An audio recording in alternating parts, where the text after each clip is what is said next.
This week on Down to Earth, a new champion in the fight against malnutrition. Uganda roots out hidden hunger using the humble sweet potato. The orange sweet potato has the vitamin A, and that makes it special. Vitamin A deficiency leads to blindness and ultimately death. Ugandans find a solution that lies in their own backyard.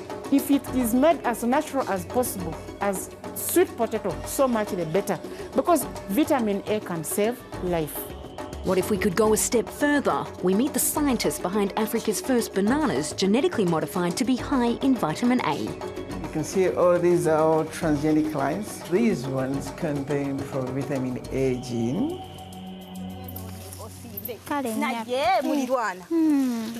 Neighbor, have you heard of this sweet potato that's orange? It has vitamin A in it. And it can even help with blindness. Really, my husband has problems with his eyes. He walks into walls at night. This week we're down to earth in Uganda. I have to keep my voice low because of this production going on. It's the tale of a humble sweet potato. Not just any sweet potato, but an orange one. Aren't all sweet potatoes orange? Well, no, not here in Uganda. And in fact, this staple root is being used to fight malnutrition here in a very special way. The star of this performance is a newcomer to Uganda. Sweet potatoes in these parts have always been white, not orange. The goal here is to convince the locals to adopt this unusual coloured variety, high in vitamin A. An orange sweet potato? Me, I never seen it before. And its health benefits. I never heard of them before. But now I'm learning all about it in this play today. The idea is simple enough. Breed better varieties of the crops Ugandans already eat. It's known as biofortification. We're breeding the micronutrients into staple crops. So these are the things that the poor of the world fill their tummies with.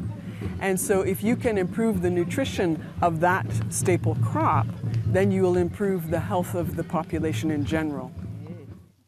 This is where the orange sweet potato was born in Uganda. Here they're not genetically modifying the plants, rather just helping out the birds and the bees. This way you are using the process of nature. Just like the bee, if you moved around, you'll see the bees doing the job in nature. Look at this one here. But I go and do the job that the bee is doing. When I collect pollen from here, this one is acting as the male. And this one is the female. So now I marry the two. So what you are doing is to force it. You are forcing this flower to get married to the male. So it's not, there is no negotiation, you are forcing it. A marriage between a sweet potato from North America and a Ugandan variety can produce a line that's both suited to the climate and rich in beta-carotene. This gives the crop its orange colour, but it's also what the body uses to create vitamin A. If a child ate just this little every day, no vitamin A deficiency. Orange sweet potato fever is now spreading across Uganda. With a $10 million boost from USAID, 225,000 farms will receive the crop over 5 years, led by international research program HarvestPlus. We started working with the farmers in Kono district in 2006. We're going in to see some of the farmer groups that have already established their orange sweet potato gardens. Agnes was among the first farmers to grow the crop. See, this is how we do it. So this is the farmers group that I told you that we were going to meet. So this is Agnes, and she's the leader of the farmers group. So Agnes is teaching the farmers here how to grow the orange sweet potato. So she's planting these vines into a heap with enough room so that the sweet potatoes can grow underneath.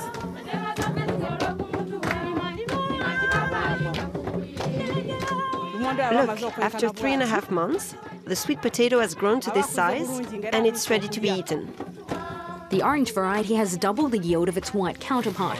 Even so, not everyone was convinced at first. At first I refused to plant it because of its colour. I thought it was something for white people, not for us. Today, Agnes has converted 95% of her sweet potato crop to the orange variety. Some of it she sells at the market, but a large portion is used to feed her husband and 9 children. Every day in every meal there's a tinge of orange on the menu. She shows us how she likes to prepare it, steamed in banana leaves, before inviting us to have a taste. As one might expect, the orange sweet potato is sweet, which is why the young ones love it.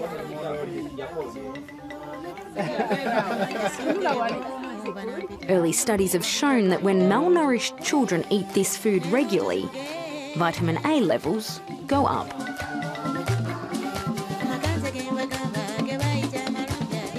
I listen to what mothers say, and mothers would start to say, oh, you know, my child is not as sick. I don't see my child having colds and coughs and things like that. And you realize that, in fact, the evidence has built. In the slums on the outskirts of the capital Kampala, the only type of sweet potato on sale is white. Rebecca works with a local NGO that tackles malnutrition in the neighbourhood. 45%. About 45% of the children are malnourished, and this is because of having insufficient meals. Today, Rebecca brings us to meet 14-month-old triplets abandoned by their mother and father, Josephine, Juliana and Jane. Juliana is the smallest, more than 20% less than her recommended weight. These babies are lacking in vitamin A. The lack of vitamin A is evident in their small weight. Jane, aged 36, is their grandmother. She takes care of the triplets along with 7 other children of her own. Today they're eating bananas, peanuts, powdered fish and margarine, a diet low in essential nutrients. While the baby should be walking, today they're still struggling to stand. The thing that's been worrying me is that they're not equal in their weight and their development. This one can stand on her own, but the other 2 have to hold on to objects to stand. These triplets are, however, doing much better than many of the children who have ended up at Wanamugumu Nutrition Unit. Some of them are starving, but others are diagnosed with hidden hunger, that is, lacking micronutrients, typically iron and vitamin A. It leads to stunted growth, weak immune systems, and in many cases, blindness. This baby has just arrived. The doctors have found a disheartening scar on her pupil. Were you given vitamin A? Do you know what vitamin A is? Do you know how it looks like? There may be high chances that what we see, the scar we see on the eye, is as a result of vitamin A deficiency. Unfortunately, the scar we see is irreversible, except by surgery. All of the children here are given an urgent dose of vitamin A on arrival. These supplements are offered free to Ugandans, but widespread distribution is difficult. If it is made as natural as possible, as sweet potato, so much the better. Because even all these women who cannot access health centers, because they are very far, because they do not have transport, at least they can eat the potato from their garden. So to me, I think sweet potato can save life. Sweet potato may be a staple crop, but it's largely overshadowed by the national dish. Every year, a typical adult eats 3 times their body weight of banana, high in potassium but low in vitamin A. Efforts to breed local varieties to be more nutritious have failed, leading to a controversial alternative, genetic modification. By the end of the year, the government is expected to greenlight a pro-GM bill. Opposition groups have been vocal, calling on authorities to put the law on hold. Are Ugandan farmers in favour of genetically modified crops? The vast majority of our farmers are peasants. They may not even understand what this is all about, but those who are in the know would want to adopt the same. The increased yields and the nutritional value outweigh the disadvantages. It's the way forward. We are moving forward. While the debate persists in Parliament, researchers have already begun working on new transgenic species. I'm about to enter Africa's first and only test site dedicated entirely to growing genetically modified bananas. You can see with this barbed wire just how secure it is. For the moment, all of the bananas grown inside here are strictly forbidden from leaving the 4-wall perimeter of this site. Inside this laboratory, the scientists are transferring a gene from a very specific banana in Australia into one of their local varieties. It's isolated or identified from a banana type in Australia. This banana type is rich in vitamin A, but the taste is very bad. So it makes sense to get this gene from those bananas to enable our bananas produce vitamin A. The government pays for the Ugandan-based research while the Bill and Melinda Gates Foundation fund the work in Australia. The total budget for this laboratory, €1 million per year. Today the concept has been proven and the production phase has begun. All these ones contain vitamin A gene. These ones here. We analyze, we look inside the banana and measure how much vitamin A do we have. Then the line that contains more vitamin A is the line that we are likely to send out. 15 months later, the fruit is ready to be harvested.